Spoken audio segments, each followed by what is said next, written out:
Irfaan Gaffar joins us now. He's been joining Jeff on Rinkwide. The new guy. What did you make of the new guy last night, Irf? Well, to start, let's just, I tweeted it out. An Indo-Canadian male who grew up in Surrey, rode the King George Expo line to hockey games as a kid, gets to make his NHL debut for his hometown team he grew up watching. I mean, the story writes itself. Credit to him. Undrafted in the WHL, undrafted in the NHL, was the AHL All-Star MVP this season. The guy's worked his you-know-what off to get to this point. Happy for him, happy for his family. And he didn't go in there and was completely lost. I think he went in there and he showed some signs of being a hockey player and being able to handle his own. The Canucks, obviously earned him with this, or gave him an opportunity with the season that he's been having to come up to the big club and, make some NHL money. But, I think a couple games down, he doesn't pass to Brock on that 2-on-1. He shoots it and he hits the net on the one that he missed. That could be a goal, and it could be a whole different thing we're talking about. Oh, he sets up Bluger twice right in front. There was the early chance walking in with the screen off the right wing. No, it was a fabulous. Bluger was snake bit. Like they're no, truly. Yeah. Like Arshdeep Bains could have 2 or 3 points last night. The way that game went down, and Irf maybe makes his Rogers Arena debut Saturday against Boston, or even Tuesday against Pittsburgh. Like, just amazing stuff here going forward. Oh, it's great, and I think the story, obviously, it's huge. Just the 4th Punjabi player, obviously, to make his debut in the NHL. And then there's just so many storylines that you can go. There's a whole community here, obviously, in the Lower Mainland and around the NHL that's just really happy for this kid. But can you imagine? I mean, obviously, he grew up watching his home debut against the Boston Bruins. Like, it's just, this sort of stuff just writes itself. It's great. Well, yeah. And for people that, we've been hearing it a lot with the PWHL launching, is that, in that case, girls need to know what's possible. This is, again, just a reminder. It's possible for the Indo-Canadian community, right? Like it can be slow sometimes, that progress, and you want it to be a little bit faster. And you'd think that, all these years after Robin Bawa, that there would have been more. But let's hope that with, media being what it is, that, that's setting forth some dreams, isn't it? No, absolutely. And I think for anyone watching, and you grow up, you want to be a broadcaster, you grow up, you want to be a hockey player, you want to do something in the sports world. It's not just for women, it's for Indo-Canadians, it's for anyone, any walks of life. You see someone that's kind of achieving their dream and doing some crazy things at a high level. Anything's really possible if you put your mind to it. And I think the biggest thing is for me and him is you have to credit his family. I really do. His mom and his dad, and the way that he was raised. Obviously a young man with a very, very good head on his shoulders and extremely good work ethic. You know who's also happy about all this? Pièce de résistance dad on the trip, taking it in. And fortunate that it just happens to be the dad's trip too. So he gets to have that. But you know what? Who's also really happy about this?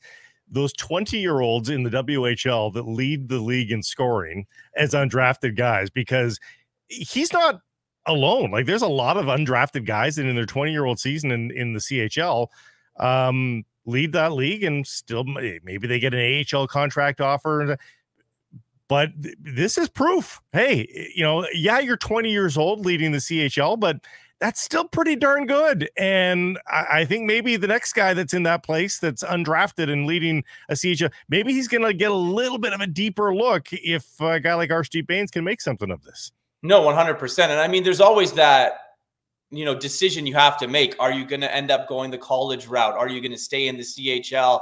Do you want to go and get your education, or do you think that there's an opportunity? I mean, Arshdeep Bains is proving that, yes, if you put your mind to it and do put in the work, there is that opportunity. I mean, it doesn't happen to everyone. There's a lot of diamonds in the rough, but teams will definitely be going out there and looking that this is, an example of maybe pay a little bit more attention to some of these kids that are in their 20s and putting up some big numbers. Well, and it's a good point, Blake, because the NCAA free agent is more likely to make it than the CHL free agent in a lot of cases. Irf, before he did his rookie lap, he touched the ground, he touched his heart. Take us through that. I understand this is something that he does often. Yeah, I'm pretty sure he does it every game. I think it's a sign of basically going into the battlefield for war. And I think it's a touch of like pride, and it's one of those things. And I think it's it's something that he's kept with him, and he's very near and dear to his heart. And obviously cares a lot about where he's from. He understands, the history of who he is as a person, and where culturally what he's had to go through and what his parents have had to go through to get him to where he needs to be. And I think it's just one of those things where it's a very simple thing. He went and does it. I think he does it almost every game, and it's a sign of respect. Not quite moving on, but in terms of we're talking Houston, the fit on that line with Blueger and with Garland, what do you make of that? There had some chances. I mean, I think that was the one thing where you looked at it and said he didn't go in and looked out of place, but Blueger buries a couple of chances. I mean, you mentioned it. He could have had 2 or 3 points there in his debut for the Vancouver Canucks. Obviously, when Dakota Joshua comes back from injury, there's going to be some movement there. We'll see if Arshdeep can stick around. I'm not entirely sure if he's going to be the guy that, is going to be the guy that gets to stay up here with the big club. Because if he's not playing here, I really don't think that there's a reason to keep him here. If he's playing in the American League and putting up the numbers and having the season that he is, you need to have him keep playing games. So the fit was good for the first game. I wonder if there's an opportunity for him to move up in the lineup.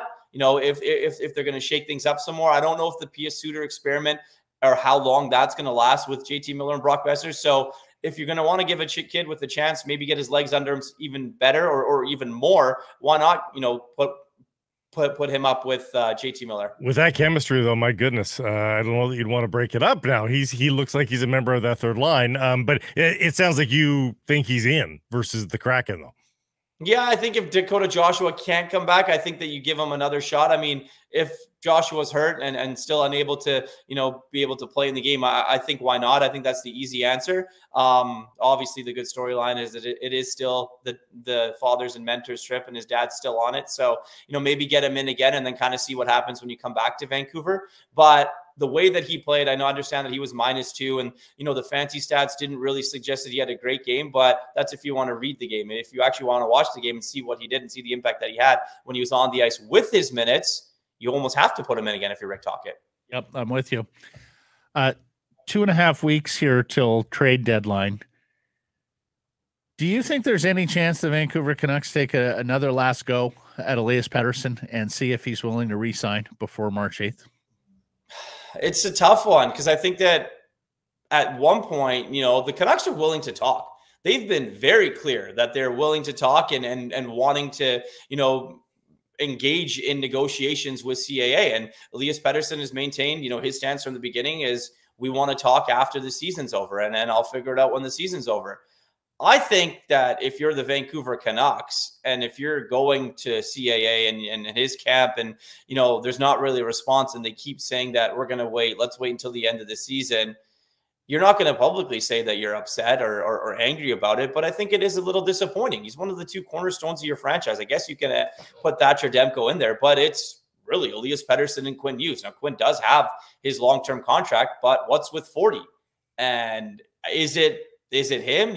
We've heard that, saying that, maybe it's a change of scenery or things like that was something. And then the media attention and everything that happens that in this city is a little bit different. Elias Pettersson is a different guy. He's not wired the same as some of these different NHLers. So it's interesting because I'm not entirely sure that the longer this goes, there's going to be a positive solution to it.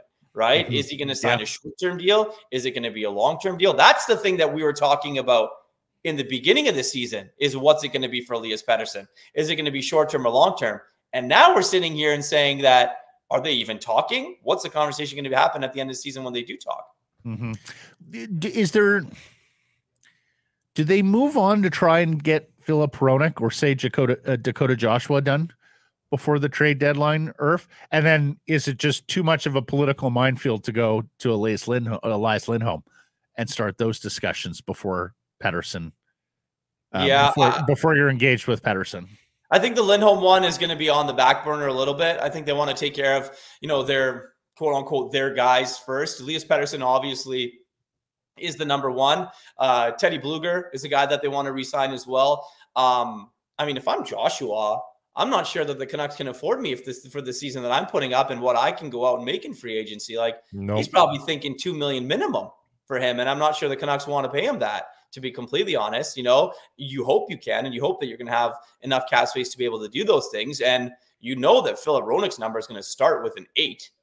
Right. And that's going to be the ask from his agency, and as it should. I mean, you know, guys get paid. I have no problem with guys going to get their money. And if, you know, they can convince a team to sign him to that contract, go ahead and do it. But it is Elias Pettersson. I think that, you know, they've made it very clear that Pettersson is their guy, and they want to be able to do this and, you know, have a long-term contract. But at some point, you're right, Matt, you have to look at everything else and figure it out. I think that they know in the back of their mind what their number is. I really do. I think that they've budgeted and they know what it's going to cost, whether it's a short-term deal or a long-term deal. The Canucks have to know. Now it's really on Elias Pettersson and his camp as to what they want to do. The Wild game and to some degree the Jets game instilled some defensive panic, certainly amongst some Canucks fans, if not Canucks management themselves. Had a lot of people talking about the need for Chris Tanev again, but we know that cost is reportedly exorbitant. Do you think the Flames have been tabled any first round pick offers just yet? Are they still waiting for somebody to meet that price? Do you think he's going to ultimately shake loose of the Flames? Well, I think if they were offered a first round pick for Chris Tanev and they didn't trade him with that pick, then that's all. That's a big mistake by the Calgary Flames, right? I think that there's talk that there's second round picks now being thrown around for a guy like him. There's 3 or 4 teams involved. I mean, I wonder what Chris Tanev's going through. You know, his name's been in those trade rumors for a couple years now, and he's always either A, made it through a deadline, B, never been moved, and C, this is one of those times. Like, they have his 10-team no-trade list. They know exactly where he doesn't want to go to. There was a link to the Ottawa Senators. Now, I don't know if it went as far as going to Chris Tanev and him being like, well, they're not on my list, I'm not going there, with an extension from the Senators. So that could have been an interesting one.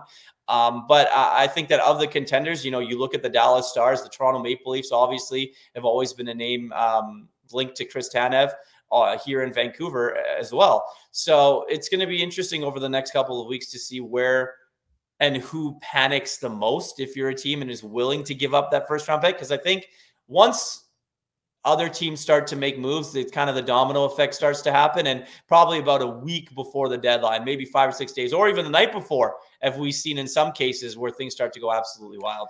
Yeah, and you do wonder whether injuries to Jake Gensel, Nick Dowd left the game last night for Washington, get some of these selling GMs a little uneasy, and get them pushed in the direction of a trade. Okay, let's say it's not Tanev, Irf.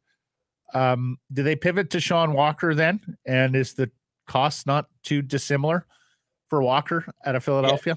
Yeah, it might be. I mean, he's an unrestricted free agent after this season, so there definitely is that. You're going to have to re-sign him. And I read something that's saying that, you know, he's in a unique situation right now. It feels like, you know, you're not a guy that's usually normally wanted, you know, or this coveted at this point in the season. But with the way things are, with the way cap is, there's just not that much out there. You almost have to if you're a team. And he's a guy that kind of fits their mold. He's a right shot defenseman. He's 29 years old, and he's having a pretty good season. The thing is, do the Philadelphia Flyers think that they're a team that can go on a little bit of a run here? Do they want to try and keep him? Do they want to try and extend him to maybe make the playoffs here? I know that the guys love playing for John Tortorella down there, and they're kind of building something that is pretty good. But if someone's willing to give you a first or second round pick or something for a guy like Sean Walker, you almost have to look at it if you're the Flyers. He's a better offensive player. He plays roughly the same minutes as Tanev, and he's almost half the cost, so he's a little easier to fit cap-wise without any other moves. Would the Canucks consider reworking the defense, you know, trying to add an extra right-handed shot? Like, is there anybody departing the defense, do you think? I mean, look, we've covered this team for a long time and watched them every single game for a while. The defense has been their biggest issue for a long time. And I think you have you have stopgaps in there. The Noel Juleson story is a great story. You know, the Zadorov thing, it's great. He's big, he's physical, he's tough to play against and all that. But they still don't have the depth. I mean, if Susie comes back, can you really trust him in the playoffs with the way that he's been hurt this season? And then if, God forbid, someone gets hurt, is your next call up Mark Friedman? Like, you need to have some more defensive depth.